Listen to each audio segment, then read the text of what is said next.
The search for truth begins with belief. Star Wars The Clone Wars, Season 7, Episode 2, opening quote. Humans are obsessed with the idea and pursuit of truth. An idea and cornerstone of reality is that there is an overarching truth, which dictates all. Many try and fail to find this truth, and when they do, it's often recorded in history books. The world is densely populated with everyone's story, their own views and thoughts concerning any number of far-fetched and impossible ideas or facts. To treat all of these sources the same would be an immense folly on our part. Instead, we must view each transcript with a magnifying glass and fine-toothed comb, searching for discrepancies and falsehoods. For this reason, this paper is dedicated to reviewing the writings and statements of Daniel J. Boorstin in his work, The Discoverers. The Discoverers is a comprehensive history on the major discoveries of humanity. This book strives to interpret the motivation of history, not to simply lay out piece by piece the steps humanity took on our winding journey to the present. No, instead, the theme is one of ravenous curiosity and desire for knowledge. Humans, as I have stated, search for truth and are normally unsatisfied with the cheap knockoffs which are so profuse. Thus, they must become discoverers of the truth, intrepid adventurers who seek wholeheartedly the elusive ideal. That is the mentality expressed in Boorstin's work. He conveys the idea which says we are all discoverers seeking knowledge previously undiscovered. So he writes a guide, a map of the most important discoveries to help guide us on our own adventure for discovery. Boorstin begins his work with a discussion of time.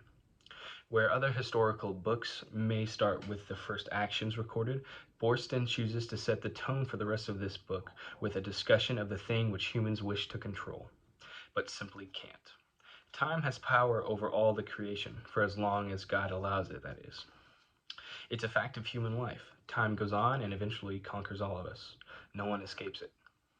It's a dictator so powerful we seek to control it, and learning we can't, we try to cage it, make it exist within minutes, hours, days, and years. By doing so, we convince ourselves that we are stronger than time itself.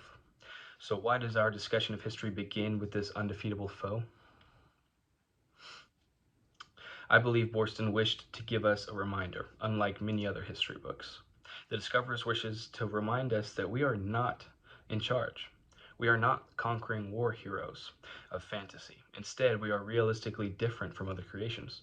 The birds don't seek to control time and dictate its actions. Humans do.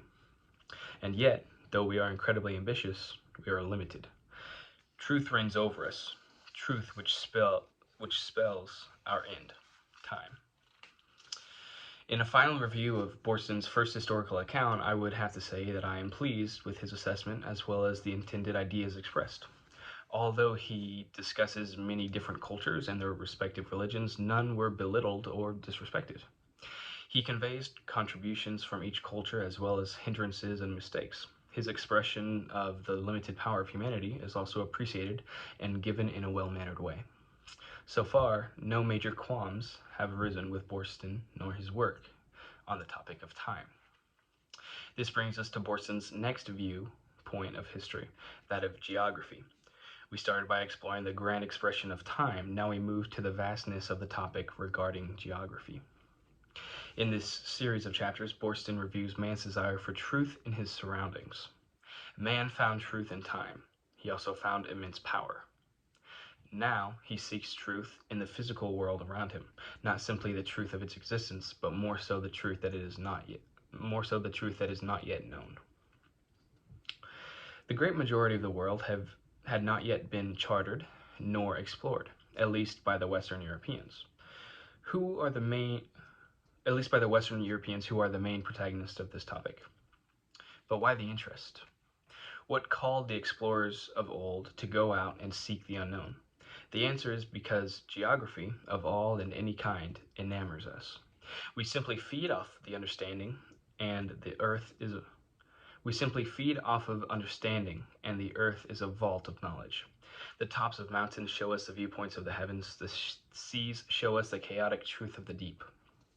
They challenge and reward us. It makes perfect sense that Boorstin must show us the full range of our curiosity.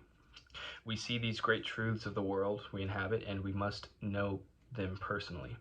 This is why we cannot mention the grand truth and beauty of geography without tying it to discovery and exploration. Perhaps the greatest idea expressed in the first 30 chapters of Borston's work is that of exploration. Our natural enamoration with the world is not fulfilled without exploration.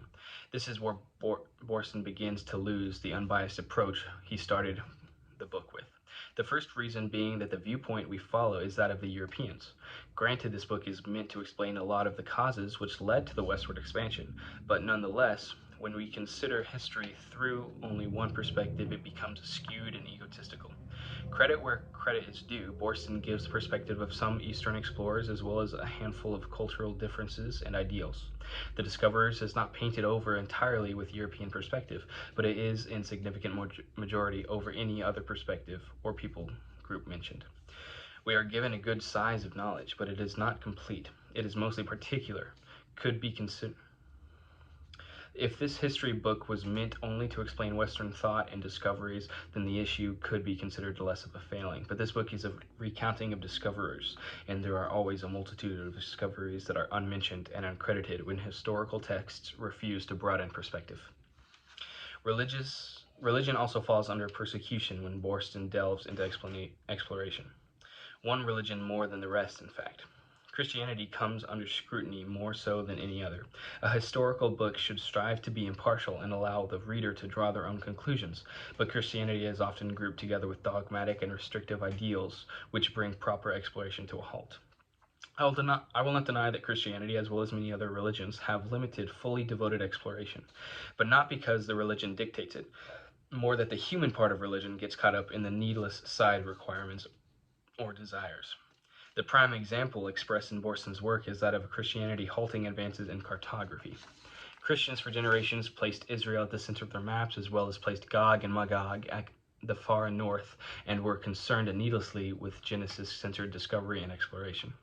This meant that a significant amount of European cartography was lost or ignored for a number of years. These being the facts are not in any way a persecution of Christian faith, but referring to this as Christian dogma and continually referencing it as a failing is more than the necessary amount of justice required. Other religions are sometimes discussed, but not with the same grand guilty pronunciation as Christianity. Disregarding religion and perspective from history is a critical mistake for anyone wishing to understand our timeline, but overemphasizing them is not any better or any more informative. Borston must walk a fine line to express the truth in our histories. For the most part, he does a fine job, but there are slip-ups. But those are to be expected. But for us to accept all that Borston says, including his failings, is a critical mistake. Thus, the need for this review and examination. While this review is not comprehensive or complete, it allows us to take a step back and examine the main ideas expressed in these first few chapters, those being truth, power, exploration, and the one Borston wishes for us to understand most, discovery.